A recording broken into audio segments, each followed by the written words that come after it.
नमस्कार दोस्तों, कैसे हैं आप सभी? उम्मीद कर रहा हूँ अच्छे होंगे। कल अर्थात 12 जुलाई से लेके और 18 जुलाई तक 2026 तक आपकी वरिष्ठ अध्यापक भर्ती परीक्षा का आयोजन होने वाला है और आप सभी अभ्यर्थियों को, आशार्थियों को मेरी तरफ से ढेर सारी शुभकामनाएं। उम्मीद है आप बढ़िया अच्छे से पेपर करके आएंगे। इतना कुछ पढ़ा है तो खुद पे भरोसा रखना। इस समय आप थोड़े डरे सहमे से होंगे, होना भी चाहिए और सब होते हैं। आप भी डरे हैं, हम भी डरे थे और एग्ज़ाम जब शुरू हो जाता है उसके बाद में अपने आप ही अच्छा होना शुरू हो जाता है, क्योंकि साल भर 6 महीने 8 महीने जो भी आपने पढ़ा था वो सारा आपके अनकॉन्शियस माइंड के अंदर अवचेतन मन में रहता है। और जैसे ही आप पेपर अटेंड करना शुरू करते हैं वैसी वो चीज़ें आपके मस्तिष्क में आना शुरू हो जाती है और आप ठीक ठाक पेपर करके आ जाते हैं। इसलिए कहते हैं कि जैसी पढ़ाई की है वैसा पेपर हो जाता है। हाँ, अगर आप बहुत अधिक सोच के अगर गलतियां नहीं करते हैं तो परफॉर्मेंस वैसी आती है जैसी आपने पढ़ाई की थी। इसलिए आपको बिल्कुल नहीं सोचना है। और मैं तो हमेशा, मेरी अगर बात करूं तो जब भी पेपर देने जाता था तो ईश्वर पे छोड़ देता था, नियति पे छोड़ देता था कि जो ईश्वर को, नियति को मंजूर है वही होगा, मेरे सोचने से कुछ होना नहीं। बट हाँ, मैं मेरा बेस्ट अटेम्प्ट दे सकता हूँ उतना दे दूंगा। हर प्रश्न पे मैं जान लगाऊंगा, हर प्रश्न को बहुत ध्यानपूर्वक तरीके से पढ़ूंगा, हिंदी इंग्लिश में पढ़ूंगा और तरीके से पेपर अटेंड करूंगा। ये सोचता था मैं परीक्षा से पहले। सिलेक्शन होना नहीं होना ये सब सृष्टि के हाथ में है, होगा वही जो होना है। बस हम सिर्फ मेहनत कर सकते हैं, वो आपने कर ली है। अब आपको किताबें साइड में रख के अपने सेंटर पे पहुंच जाना चाहिए। अपना प्रवेश पत्र वगैरह जो भी इंस्ट्रक्शंस आरपीएससी ने दिए हैं उसको ठीक से फॉलो करते हुए आज सेंटर देख लेना, अच्छे से आज ही देख लेना। और कल परीक्षा से जो भी आरपीएससी ने समय डिसाइड किया है उससे आधा घंटा पहले ही वहाँ पहुँच जाना। नहीं तो क्या होता है, लास्ट में हम रोते हैं, चिल्लाते हैं, सेंटर वो गेट बंद कर दिया गया। ऐसा मत करना। मेरा ये मानना है कि आज ही सेंटर देख लिया जाए। आपका सेंटर कहाँ पे है, टेम्पू वेम्पू में जाके चेक करके आ जाओ कि मेरा सेंटर यही है, ताकि सुबह आपको पता चल जाएगा कितनी डिस्टेंस है, जाने में कितना समय लगता है, ट्रैफिक वहाँ कैसा रहता है। सारा आज ही चेक कर लेना। बरसात का सीजन है, जल भराव का क्षेत्र भी हो सकता है, तो आज ही सब निपटा देना। लास्ट मोमेंट पे एक बार सेंटर और देख लेना। कई बार आरपीएससी लास्ट में सेंटर चेंज कर देती है। वो सारी चीज़ें देखा देना आज ही, ये सारा काम करके और प्रवेश पत्र वगैरह सारा कुछ जो कुछ है वो सारा टेबल पे रख देना। ऐसा ही कपड़े पहन के जाना जो आरपीएससी ने अपने इंस्ट्रक्शंस में कहे हैं। फिर वहाँ जाके जिद करोगे, लड़ोगे, आपका पेपर खराब होगा। ये ऐसा समय है जब मुझे लगता है आपको शांत रहना चाहिए, किसी से लड़ाई नहीं करनी। सामने वाला गलत भी है तब भी शांत रहो। इससे बेहतर ये है कि सब शांत रहोगे तो मानसिक शांति रहेगी। अड़ोगे, लड़ोगे, भिड़ोगे तो क्या होगा, आपको खुद को लॉस होगा। परीक्षा आपके हैं, उनके किसी की परीक्षा नहीं है। इसलिए शांत रहिए। जाना, कोई 2 रुपये ज़्यादा ले रहा है तो दे दो उसको। लड़ाई नहीं करनी अपने को किसी से भी। कोई सीट नहीं दे रहा है तो बैठने दो उसको। अपनी लड़ाई नहीं करनी है, किसी भी सूरत में नहीं करनी। परीक्षा हॉल में विक्षक बातें कर रहे हैं तो जब भी आपके चेकिंग आती है उनको बोल दो, एक बार विक्षक को बता दो, भाई आवाज़ मत कर, मेरी परीक्षा है, नहीं तो मैं शिकायत करूँगा। ऐसी स्थिति आती है तो आवाज़ उठाइए, शांत रहने की आवश्यकता नहीं है। हाँ, बाकी मामलों में शांत रहिए, कोई लड़ाई झगड़ा नहीं करना है। अब मैं थोड़ा सा बता देता हूँ कि आपको कौन कौन बातों का ध्यान आप रख सकते हो। पहली चीज़ ये कि जो भी पेपर हुआ है आपका उसको वापस, जैसे ए ग्रुप है, सुबह जीके का पेपर है, शाम को सामाजिक का पेपर है, तो जीके का पेपर देने के बाद भूल जाओ, सामाजिक का बेस्ट दे दो। और जो इस समय बी ग्रुप के स्टूडेंट है, मुझे लगता है उसको ए ग्रुप वाले पेपर नहीं देखने चाहिए। सी ग्रुप वालों को ए बी दोनों ही नहीं देखने चाहिए। डी वालों को ए बी सी तीनों ही नहीं देखने चाहिए। क्यों? क्योंकि अगर आप पेपर देखते हो फिर आपको कोई एक आधा सवाल नहीं आया तो आप ओवर थिंकिंग करोगे, माथा खराब करोगे, दिमाग खराब करोगे, जबकि आपको पता है कि 100% तो किसी को नहीं करने। आजकल के जो आरपीएससी के पेपर आ रहे हैं उसमें 50-60% में आपकी नौकरी लग जाती है। तो फिर आपको अगर 10 में से 7 आ रहे हैं तो भी आनंद है। मैं तो ये कहता हूँ 3 नहीं आ रहा था, आप फालतू सोच के अपना दिमाग खराब करोगे। इससे अच्छा पेपर देखो ही मत। सबसे बढ़िया है आप अपना पेपर देखना, कॉन्टैक्ट वॉन्टैक्ट ऑफ कर दो, किसी से कोई बात नहीं करनी, मस्त रहना, जितना पढ़ा है उतना रिजल्ट आ जाएगा। अब पेपर के अंदर क्या क्या ध्यान रखना है? पहली बात है 100% का प्रयास नहीं करना है, बिल्कुल नहीं करना है। क्यों? क्योंकि पेपर का लेवल वैसा नहीं होता कि आप 100% कर सको, पहली बात। दूसरी बात, पेपर देखने नहीं है उनके, इनके किसी के नहीं देखने। अब मैं सबसे पहले बात करूंगा पहले पेपर की और दूसरे पेपर दोनों की एक साथ ही कर लेता हूँ। तुक्के बिल्कुल मत मारना, बिल्कुल भी तुक्के नहीं मारने। क्यों? तुक्के का क्या मतलब है, जैसे कोई सन आ गया, कोई आंकड़ा आ गया इकोनॉमिक्स का, कोई स्थान आ गया, करंट का प्रश्न आ गया जिसके बारे में आपको कोई पढ़ा हुआ नहीं है, प्रश्न के बारे में कोई अंदाजा नहीं है, चारों ऑप्शंस के बारे में कोई अंदाजा नहीं, फिर भी आप अगर कर रहे हो तो तुक्का कहलाता है। गलती से भी तुक्के मत मारना, अपने आप को रोकना। अगर आपको प्रश्न पेपर में मान लीजिए कि 60 प्रश्न ये आ रहे हैं 100 में से, तो मान के चलिए कि सबके लिए कठिन है, केवल आपके लिए नहीं है, तो आप रिस्क लेके और नेगेटिव में जाओगे। तो मेरी बात मानना कि जो प्रश्न आपको बिल्कुल नहीं सुना हुआ है, जिसके चारों ही ऑप्शन नहीं सुने, जिसके तीनों ही ऑप्शन नहीं सुने, मत करना, ये तुक्का कहलाता है। हाँ, रिस्क ले सकते हो आप, रिस्क लेना, तुक्के और रिस्क में डिफरेंस समझना। रिस्क क्या है? रिस्क उसे कहते हैं जैसे आपका सब्जेक्ट्स है और उसमें कुछ प्रश्न ऐसे हैं जिसको आप बहुत अच्छे से सही कर सकते हैं, थोड़ा सा रिस्क है, गलत भी जा सकता है, ऐसी रिस्क ली जा सकती है। 2 ऑप्शन में क्वेश्चन आ गया है, आप रिस्क लीजिए।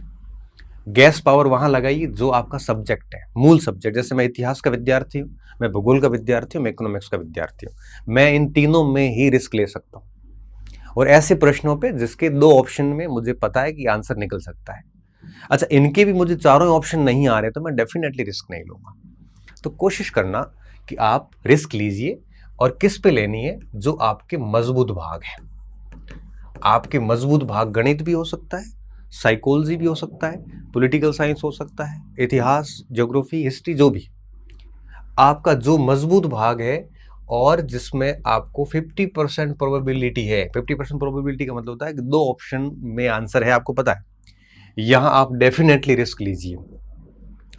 क्योंकि रिस्क नहीं लोगे और आप 50-55 अटेंड करके आते और फिर उसमें कुछ गलत हो गए तो बाहर हो जाओगे, 40% का क्राइटेरिया भी नहीं होगा। तो कोशिश करिए कि आप तुक्के ना मारे, बट हाँ रिस्क लें। तुक्के क्या होते हैं? जब आपको बिल्कुल प्रश्न आ ही नहीं रहा है फिर भी आप किए जा रहे हैं कि इसका तो यही होगा, अरे ये कैसे होगा, जब आपको पता ही नहीं, आपको चारों ही ऑप्शन के बारे में आइडिया नहीं है। तो कम से कम इन चीजों से बचना, आप तुक्का मत मारना। और मैं ये मानता हूं कि अगर किसी बच्चे ने बहुत अच्छी पढ़ाई करी है तो वो 70-75 प्रश्न करने की स्थिति में हकीकत में हो जाता है। हालांकि बाकी चीजें तो डिपेंड करता है कि सब्जेक्ट क्या है आपका, पर इतने प्रश्न किए जा सकते हैं। कठिन होता है तब भी किए जा सकते हैं। अब इसमें से मान लो 20 भी गलत होते हैं ना, 21 भी गलत होते हैं, तो कम से कम पास तो होंगे आप। तो अब आपने अटेंड ही 50-55 किए और 10 गलत हो गए, आप तो बाहर हो गए सीधे। इसलिए कोशिश कीजिए कि रिस्क लीजिए, मजबूत जो भाग है आपका उस पर लीजिए। 2 ऑप्शन आ रहे हैं, ये सब करिए, आप छोड़िए मत। और जो प्रश्न बिल्कुल नहीं आ रहा है उनको बिल्कुल छोड़ दीजिए। एक और बात, अब आप जब पेपर करते हो तो मुझे यूँ लगता है कि जैसे 100 क्वेश्चन है पहले पेपर में, आप ना 20-20 की राउंड करिए। कैसे करने? शुरुआत में 1 से 20 तक सवाल कर लो, बढ़िया अटेंड कर लिए। और अब क्या करना है, जिसमें आपको बिल्कुल नहीं आ रहा वहां थोड़ा सा रेड मार्क कर दो, उसको छोड़ दो, उसमें वापस समय खराब नहीं करना है। 20 में से मान लो आपको 8-10 प्रश्न आ रहे हैं ढंग से, तो उनके आप ना बबल ब्लैक कर दो, ओएमआर शीट में भर दो। और जो 2-4 प्रश्न हैं जिसको नहीं, थोड़ा सोचने की आवश्यकता, उसको छोड़ दो। फिर अगले 20 पे चले जाओ, फिर उसके बाद 20 पे चले जाओ, फिर और 20 पे आओ, लास्ट 5 में 20 पे आओ, मतलब 100 प्रश्न पूरे हो गए। इससे क्या होगा, एक तो जैसे जैसे 20 हो जाएंगे आपके ऊपर प्रेशर रिलीज होगा कि मैंने 20 कर लिया, मेरे पास 80 करने बाकी रहे, तो लास्ट में ऐसे हड़बड़ाहट नहीं होगी। दूसरा फायदा ये होगा कि पूरा पेपर होने के बाद में आप काउंटिंग करोगे, जैसे में 8 हो गए, इसमें 6 हो गए, इसमें 9 हो गए, ऐसे करते करते आपको पता चलेगा कि टोटल मेरे ऐसे 45 से 50% एग्जैक्ट राइट हो रहे हैं, क्योंकि आप पहले राउंड में वही कर रहे हो ना जो एग्जैक्ट है। और इसमें आपको पता चल जाएगा कि 30 प्रश्न ऐसे हैं जो मुझे बिल्कुल नहीं आ रहे हैं, अब 20-25 प्रश्न ऐसे हैं जिसके ऊपर मुझे रिस्क लेनी है, मान लीजिए आप। तो एक आइडिया हो जाता है पेपर का, आप पास हो रहे हैं कि क्या हो रहा है। और कई बार तो ये होता है कि मुझे लगता है कि अगर आप बिल्कुल एग्जैक्ट ही सही करते हैं कि मैं एग्जैक्ट आ रहा वही भरूंगा, और मान लो 50-55 आपके एग्जैक्ट हो रहे हैं, तो मुझे लगता है हाथ खड़ा कर देना चाहिए, 56वां सवाल अटेंड नहीं करना चाहिए। अब ये आपके ऊपर है।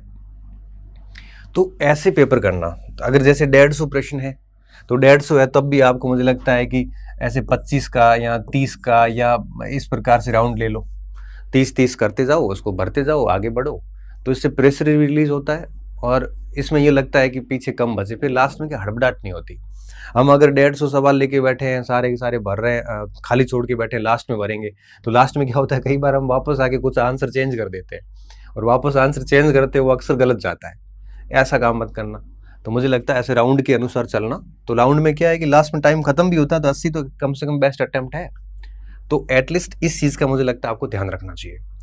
तो एक तो 100% के चक्कर में मत रहना, दूसरा तुक्के नहीं मारने, अपने को रिस्क लेनी है हमारे को, और चौथा आपको राउंड में पेपर करना है, ठीक है। इसके अलावा आपके पास में और कोई बेस्ट पॉलिसी है तो आप उसके साथ जा सकते हैं, कोई बाध्यता नहीं, मैं मेरा बता रहा हूँ, मैं ऐसे करता था।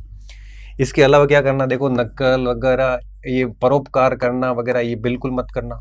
किसी को सवाल बता रहे हो या किसी को देख रहे हो, मारे जाओगे, आजकल का काम ऐसा ही है भैया। इसलिए कोशिश करो कि जो आपको आ रहा है आप अपने में रहिए, आपको आसपास कोई मतलब नहीं। आप ये समझिए आप एग्जाम हॉल में अकेले बैठे, तो बिल्कुल ऐसा कोई प्रयास मत करना, आपकी लाइफ स्पॉइल हो सकती है। किसी भी शिक्षक से पूछना करना, ये गंदगी मत करना, नहीं तो बाहर आके कहोगे मेरे को मार्सा ने बताया था और वो गलत बता दिया, फिर कहोगे मेरे को पीछे वाले ने बताया था, गलत बता दिया। फेल होने के बाद कई बार मैं ये भी सुनता हूँ, बच्चे कहते हैं कि मेरे को पास वाले ने बताया था और गलत बता दिया। अरे भाई तो क्यों पूछा, तेरी खुद की गलती है। तो मुझे लगता है आपको इस प्रकार बिल्कुल नहीं करना है, आपको वही करना जो आपको आता है, ठीक है ना। और आपको ओएमआर सीट भरते वक्त पूरा ध्यान रखना है, आप रोल नंबर वगैरह बहुत अच्छे से चेक करके भरिए। वहाँ अगर गलती करते हो तो 5 नंबर आरपीएससी और काट लेगी। और जब भी आंसर भरते हो भैया देख लो, जैसे 8वें में सी है तो 8वां देख लिया सी है, बिल्कुल 8वां सवाल है, ए बी सी भर दो। फिर 9वां सवाल, 9वें में बी है तो 9वें में ये बी भर दो। एक साथ 4 मत भरना। मैं ऐसी गलती कर चुका हूँ, सेकंड ग्रेड के अंदर 2012 वाला जो पेपर था उसमें 9 प्रश्न मैं गलत करके आया था।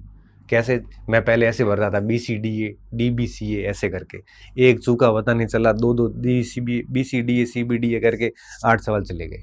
हालांकि नौकरी लग गई क्योंकि पेपर अच्छा हुआ था, पहला भी अच्छा गया था, दूसरा भी ठीक गया था, तो अलग बात है, अच्छी रैंक भी आई थी। पर वो गलती आज भी मुझे सताती है अंदर से। इसलिए मैं कह रहा हूँ एक एक सवाल का गोला भरो, फिर दूसरे पे जाओ। ओएमआर सीट में कोई गलतियाँ मत करो। बाकी देखो, हड़बड़ाहट बिल्कुल नहीं, हड़बड़ाहट बिल्कुल नहीं। क्यों? क्योंकि सब ईश्वर पे छोड़ दो, सब नियति पे छोड़ दो। जितना आप भगवान पे छोड़ दोगे ना, भगवान यही काम करते हैं। स्पिरिचुअल शक्ति बहुत बड़ी शक्ति होती है कि जो होगा ना वो मेरे लिए बेस्ट है, और जो नसीब में लिखा वो हो जाएगा। बस हम तो सिर्फ और सिर्फ बढ़िया पेपर करके आएंगे। और किसी भी प्रश्न को न कमजोर समझना है, किसी भी प्रश्न को न कमजोर समझना है, न बहुत कठिन समझना है। कमजोर समझोगे तो लापरवाही करोगे, आप उसको पूरा नहीं पढ़ोगे। अच्छे से पढ़ो उसको, कि नहीं पूछा है, कि है पूछा है, कि सत्य है कि असत्य, सुमिलित पूछा है, आरोही पूछा है, अवरोही पूछा है, क्या पूछा है। अगर आप कमजोर समझोगे तो आप ढंग से नहीं पढ़ोगे प्रश्न को, तो वो ढंग से पढ़ना, कमजोर मत समझना। अगर आप बहुत मजबूत समझोगे प्रश्न को तो आप बिल्कुल छोड़ दोगे। कई बार ऐसा प्रश्न छोड़ देते, बाहर आके लगता है अरे तो कठिन था ही नहीं, तो आराम से किया जा सकता था। इसलिए आपको सभी प्रश्न समान लेवल के समझने हैं और हर एक प्रश्न पे जान लगानी। मैं तो ये कहता हूँ, हर एक प्रश्न पे जिस बच्चे ने जान लगा ली ना, और 3 घंटे 2.5 घंटे जो भी पेपर है पूरे समय शिद्दत के साथ में अटेंड किया, गंभीरता के साथ, बिल्कुल कोई डर नहीं, वो बच्चे परीक्षा में अच्छी रैंक के साथ पास होते हैं। क्योंकि जितना सिलेक्शन के लिए ज़रूरी होता है तैयारी करना, उससे भी ज़्यादा ज़रूरी होता है एग्ज़ाम हॉल में काम रहना, शांत रहना और थोड़ा सा मजबूत रहना। शांत और मजबूत, यहाँ रिंकल नहीं आने चाहिए। कई बार यहाँ रिंकल आ जाते हैं, इसका मतलब बहुत गंभीर बच्चा। नहीं, शांत रहिए, शांत रहिए और मजबूत रहिए। शांत रहने का एक ही तरीका है, ईश्वर पे छोड़ दो। मजबूत सोचने का एक ही तरीका है कि मैं अपना बेस्ट दे दूंगा, बाकी जो होगा वो परिणाम स्वीकार है। मैं इससे ज़्यादा बात नहीं करूंगा क्योंकि आपका समय बहुत इंपॉर्टेंट है इस समय। तो सब कुछ छोड़िए, मस्त यात्रा करिए, अपने सेंटर पे जाइए, सेंटर देख लीजिए, और जो भी इंस्ट्रक्शंस है लाइन टू लाइन उसको फॉलो कीजिए, और पेपर में शांति रखिए, मजबूत बने रहिए, और हर एक प्रश्न को ढंग से करिए। रिस्क लीजिए, तुक्के मत मारिए। रिस्क भी मजबूत पोर्शन पे लेनी है, 50% की प्रोबेबिलिटी है वहाँ लेनी है, तुक्के मारने नहीं है, और 100% का प्रयास करना नहीं है। पेपर आजकल ऐसे ही आते हैं, माइंड सेट तय रखना कि 50-55% भी हो जाए तो बहुत है, डरना वरना नहीं है आपको। मेरी शुभकामनाएं आपके साथ है। हम सॉल्यूशन कराएंगे, बाद में मिलेंगे आपसे, और आप सॉल्यूशन अभी भले मत देखना, बाद में देख लेना, लेकिन हम कोचिंग संस्थान है तो क्या है कि वो करवाएंगे सॉल्यूशन, तो आप लोग आराम से बाद में देख लेना। तो बहुत बहुत शुभकामनाएं, और कल का दिन आपके लिए बहुत बड़ा दिन है। किसी बच्चे के लिए परीक्षा में शामिल होना बहुत बड़ा दिन होता है। हजारों लाखों लोग शामिल भी नहीं हो पाते हैं। आप तो बीए, बीएड, एमए, बीएससी कर करके एग्जैक्टली परीक्षा में बैठ तो पा रहे हैं। बहुत सौभाग्यशाली व्यक्ति है आप। ये आपके लिए जीवन का सबसे बड़ा दिन है। इसको एंजॉय कीजिए और बढ़िया पेपर दे के आइए, और फिर आने के बाद नई प्लानिंग करेंगे, हम नया वीडियो बनाएंगे आगे क्या करना है क्या नहीं करना है। बहुत बहुत धन्यवाद विद्यार्थियों, अच्छे रहिए, मस्त रहिए, और ढेर सारी शुभकामनाएं और आशीर्वाद आपके साथ। मेरी शुभेच्छा ये है कि आप बढ़िया करके आए और अच्छा रिजल्ट दे के आए। पुनः धन्यवाद और शुभकामनाएं।